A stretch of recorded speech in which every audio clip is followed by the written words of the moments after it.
E a gente volta a falar sobre a liminar que determina o afastamento de Renan Calheiros da presidência do Senado. Como a gente falou mais cedo, a casa entrou com um recurso contra a liminar. Vamos voltar a falar com a Andréa Sadi lá em Brasília. Andréa, conta pra gente, a expectativa agora é para coletiva de imprensa. A gente já mostrou aqui todos os jornalistas reunidos, mas o Renan mesmo que convocou essa coletiva, né? Foi o presidente do Senado, que agora, por uma decisão do ministro Marco Aurélio, está afastado da presidência do Senado. Ele chegou, depois do comecinho aqui do Jornal das 13, chegou aqui ao Senado acompanhado do Jorge Viana, que é o senador do PT do Acre, que é o vice-presidente do Senado. Eles seguiram para a presidência do Senado, onde Renan deve ser notificado de forma oficial deste afastamento dele, e só depois é que a gente vai ter mais detalhes sobre quais serão os próximos passos aqui na casa.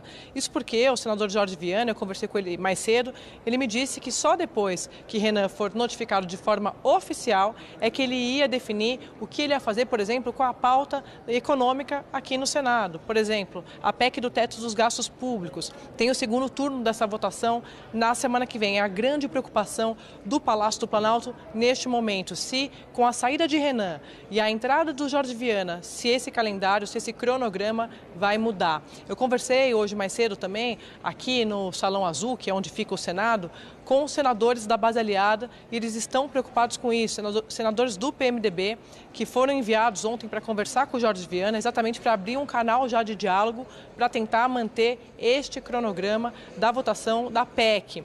Segundo relatos, Jorge Viana tem dito que só vai tomar qualquer tipo de decisão, depois da notificação de Renan, como eu disse agora há pouco, e também depois de consultar os líderes do Senado, que ele não vai tomar nenhuma decisão sem consultar os demais senadores, porque teve um acordo de líderes exatamente para manter esse cronograma e a votação da PEC acontecer no dia 13. É com isso que conta o Palácio do Planalto, mas claro que o governo está inseguro, porque afinal de contas, o senador Jorge Viana é um senador do PT, que é o principal partido de oposição ao governo Temer, e o governo não sabe como é que o PT vai pressionar, como é que, na verdade, o senador Jorge Viana vai resistir a essas pressões do PT para que Jorge Viana use essa situação para fazer oposição à pauta econômica do governo neste momento.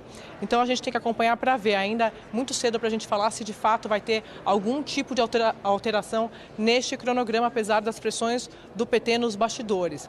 Tem um outro fator também, hoje, um pouquinho mais cedo, assim que o Renan Calheiros chegou aqui no Senado, começou essa reunião aqui na presidência do Senado, e logo depois o senador Jorge Viana saiu da sala dele e foi conversar com advogados. Eu tentei falar ali com ele um pouquinho, ele não quis falar muito, disse que vai falar também depois que o senador Renan Calheiros falar aqui nessa coletiva de imprensa, então a gente tem que aguardar para ver o que de fato eles vão fazer. Outra discussão aqui nos bastidores, como a gente contou mais cedo, é sobre os aliados de Renan Calheiros, dizendo aqui nos bastidores que essa decisão do ministro Marco Aurélio deveria ser submetida pelo plenário do Senado.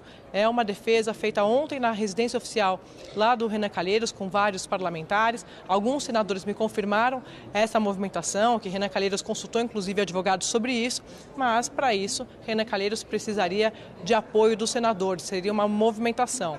Eu consultei advogados aqui do Senado sobre este assunto. Eles me dizem que é uma movimentação muito difícil, que não existe precedente para isso, que seria mais um desgaste para o senador Renan Calheiros topar esse tipo de manobra, porque não tem nenhum tipo de precedente sobre isso e só existe para casos de senador preso, como foi o caso do ex-senador Deocídio do Amaral. Heloísa. Andréia, a gente tem a imagem do momento da chegada do senador Renan Calheiros aí ao Senado. Ele chegou por volta de 12h10, olha só. A gente está retomando essa imagem, portanto, gravada agora há pouco. Como você disse, ali acompanhado de Jorge Viana, do PT, e também do senador José Sarney, do PMDB do Amapá.